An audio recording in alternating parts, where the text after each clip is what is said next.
Merci beaucoup pour l'invitation. Je suis contente de vous présenter les résultats des travaux de cette recherche. Alors, je vais commencer par parler un peu de la problématique, ce qu'on essayait de régler un peu dans cette première étape, dans ce premier projet. On parle des blessures cou-épaule. Donc, quand je parle de cou-épaule, c'est vraiment la région cervicale. On parle des trapèzes, la région dans ce coin-là ici.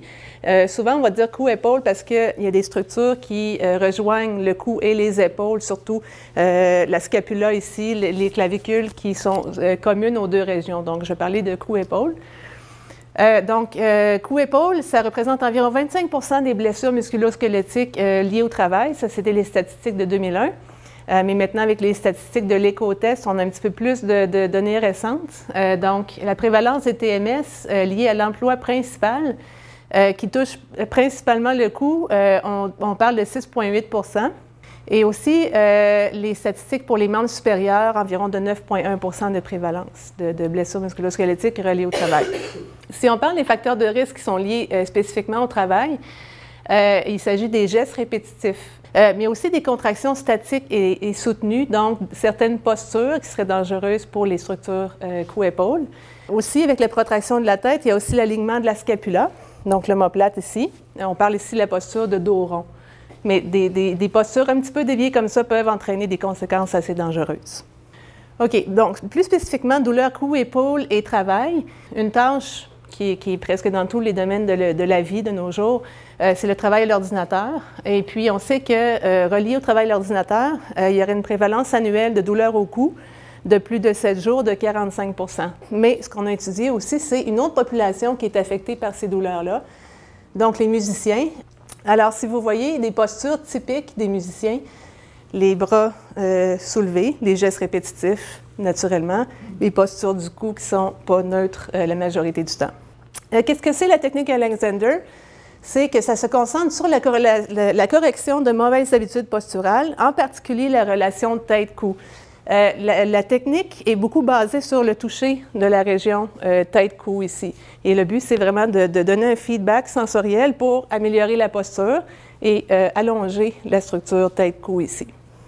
De nos jours, la technique Alexander est pratiquée par le monde à titre récréatif, mais aussi préventif, et je dirais au niveau thérapeutique aussi. Ça a été beaucoup popularisé chez les artistes, mais maintenant, c'est pratiqué par la population en général.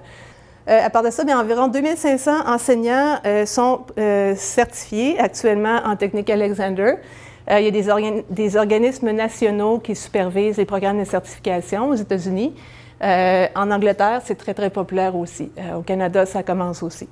Donc, les objectifs de notre projet de recherche, c'était de mesurer les effets d'un programme de 20 séances de technique Alexander sur les caractéristiques biomécaniques de la posture et du mouvement, sollicitant une contribution importante de la région cou-épaule.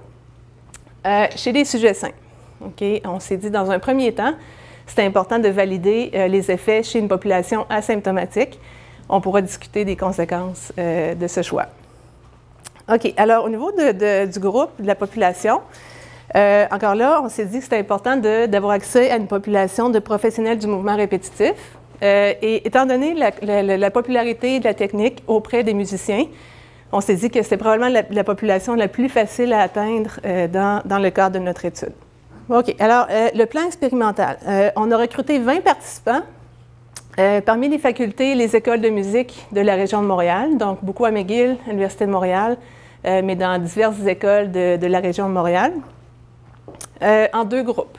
Donc, un groupe d'intervention de technique Alexander. Le groupe contrôle, ce qu'on a fait avec le groupe contrôle, c'est qu'on les a testés avant-après, mais avant-après rien. En fait, c'était juste vraiment pour avoir un design apparié. Le groupe contrôle était apparié au groupe intervention, mais on continue leur entraînement ou leurs activités habituelles durant la durée du programme de l'autre groupe. OK, c'est important que ni un ni l'autre groupe ait eu une expérience avec la technique Alexander. Aucun historique de symptômes à la colonne ou aux épaules durant les 6 mois précédant l'étude. Et on leur a demandé encore là de maintenir les activités habituelles pendant les 6 à 8 semaines de la durée du programme. Le programme d'entraînement a constitué en 20 séances de 45 minutes chaque séance, 3 fois par semaine pendant 4 semaines. alors plus intensivement au début, et ensuite 2 fois par semaine pendant 4 semaines, donc 20 séances au total. Et ensuite, les 2 groupes ont été évalués en laboratoire 2 fois, donc de 6 à 8 semaines d'intervalle entre les 2 séances de laboratoire. Alors, ce design-là nous a permis de faire des ANOVA, donc des analyses de variance groupe par temps. Et l'hypothèse, c'était qu'il y aurait un effet de temps seulement dans le groupe intervention.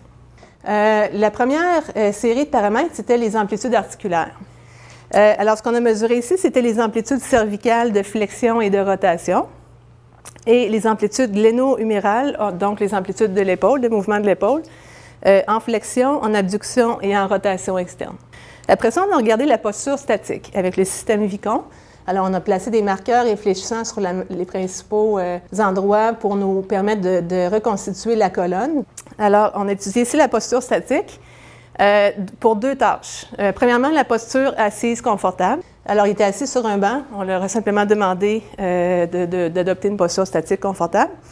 Et pour la deuxième tâche, c'était une posture assise durant une tâche à l'ordinateur. Alors là, on leur demandait de copier un texte sur un laptop qui était ajusté au même endroit au niveau ergonomique d'un sujet à l'autre, donc selon les normes ergonomiques. Et les variables ici, c'était les angles tridimensionnels moyens, donc pour représenter la posture, de la colonne et de l'escapula, donc des régions principales ici. OK, la prochaine tâche, c'était une tâche de flexion du bras avec ou sans charge. Ce qu'on demandait aux gens d'effectuer ici, les gens étaient assis, on leur donnait un poids ou des fois aussi il y avait des essais sans poids. On leur demandait de fléchir le bras le plus haut possible à leur vitesse confortable et de descendre. Alors là, ici, on est intéressé à voir les compensations que les gens allaient effectuer avec leur colonne. S'il allait avoir des choses comme ça, si les gens allaient fléchir la colonne ou faire une extension de la colonne. Donc, on voulait voir les compensations de la colonne pour cette tâche-là. On a quantifié les compensations de la colonne, aussi l'activité des muscles alors qu'ils effectuaient cette tâche-là. Et finalement, ce qu'on a fait, c'est une tâche répétitive entre 2 cibles. On a demandé aux gens de faire ça le plus rapidement possible pendant 30 secondes. Et là, on voulait savoir si les gens allaient augmenter ou diminuer de vitesse avec l'hypothèse qu'avec une meilleure posture, c'était peut-être plus facile d'effectuer une tâche rapide. Alors, ce qu'on a fait ici, alors l'entraînement à la technique Alexander, c'est selon une approche progressive. Et ça, c'est commun. Toutes les thérapies manuelles vont suivre une approche progressive. Premièrement, il faut dire que c'était des séances individuelles. Donc, une séance typique, une première séance typique en début de programme, c'était seulement de travailler le repos actif ou le travail sur une table. Vraiment de travailler l'élongation, l'étirement de la région cervicale. De travailler ensuite des transitions assis-debout. Ensuite, des mouvements simples comme lever le bras, tourner la tête. Et finalement, des tâches plus complexes, par exemple marcher, travailler à l'ordinateur et performer ou effectuer des pièces musicales pour les musiciens. Suite aux séances, chaque sujet, chaque participant avait des tâches ou des périodes à la maison où ils devaient conscientiser, porter attention à leur stratégie, leur posture à la maison. OK, au niveau des résultats, ce qu'on a observé, c'est des diminutions significatives de la syphose thoracique, ce qu'on appelle le dos rond. OK, alors ça, c'est la posture, si vous me regardez de côté, ça, c'est une syphose thoracique, ça, c'est une pas-syphose thoracique, c'est le contraire. Alors, c'était une diminution significative de cet angle-là, en position assise confortable et durant la tâche à l'ordinateur d'environ 4 degrés.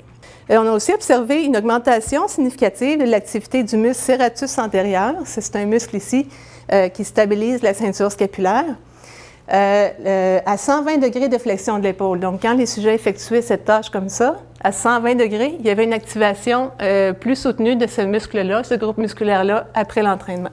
Et finalement, une augmentation significative de l'amplitude articulaire de flexion de l'épaule, donc 10 degrés plus loin. Donc, suite au programme d'entraînement. Tous les autres paramètres, on n'a pas observé d'effet significatif de l'entraînement. OK. Bon, discussion, interprétation. Les résultats significatifs supportent les hypothèses sur lesquelles s'appuie l'entraînement de la technique Alexander, notamment un meilleur alignement postural de la région thoracique et ça favorise une meilleure amplitude de mouvement à l'épaule. Donc, ça, c'est 2 résultats intéressants. Et l'augmentation de l'activité du muscle serratus antérieur durant la flexion de l'épaule. Pourquoi? c'est qu'on pense que les gens conscientisent l'importance de stabiliser leur posture, donc la ceinture scapulaire, ce qui leur permet de faire des mouvements avec les segments de façon plus libre, on peut dire. Ce qui nous fait croire aussi une autre raison pour laquelle on pense que c'est une bonne chose, c'est qu'il y a des études qui ont démontré des dysfonctions de ce muscle-là en particulier, donc une sous-activation chez des gens qui ont des problèmes d'épaule. Donc, on pense que d'être capable d'activer ce muscle-là pour stabiliser la ceinture scapulaire, c'est une bonne chose. Il y a plusieurs variables qui ont montré aucun effet d'entraînement, ce qui nous a vraiment surpris, notamment la posture cervicale.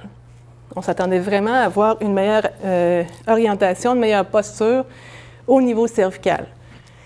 Ça aurait pu être différent, premièrement avec un groupe symptomatique. Donc ça, c'est la prochaine étape, de regarder les gens qui ont vraiment des douleurs. Ça, c'est les gens qui n'avaient pas de douleur. Et aussi avec un groupe de professionnels qui sont peu habitués à entraîner leur corps. Je pense que des musiciens, en général, c'est des gens qui savent que leur corps, c'est leur outil de travail. Et puis peut-être que déjà, ils étaient conscientisés ou ils connaissaient l'importance de ces aspects-là de la posture. Donc, quand on a déjà une relativement bonne posture, est-ce que c'est possible d'avoir une meilleure posture? Peut-être pas. OK, donc en conclusion, un programme d'entraînement de 20 séances à la technique Alexander a eu un effet significatif sur certains aspects de la posture thoracique, de l'amplitude articulaire de l'épaule et sur les patrons de stabilisation de la ceinture scapulaire chez un groupe asymptomatique, donc sans symptômes, de professionnels du mouvement répétitif. Ces changements, bon, c'est pas des changements énormes, mais c'est quand même des choses qui suggèrent une diminution des risques de blessures.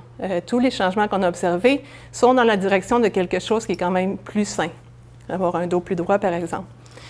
Donc, un programme d'entraînement de la technique Alexander, notre conclusion, c'est que c'est peut-être utile pour prévenir les blessures musculo-squelettiques ou épaules, encore une fois, considérant que c'était des gens asymptomatiques.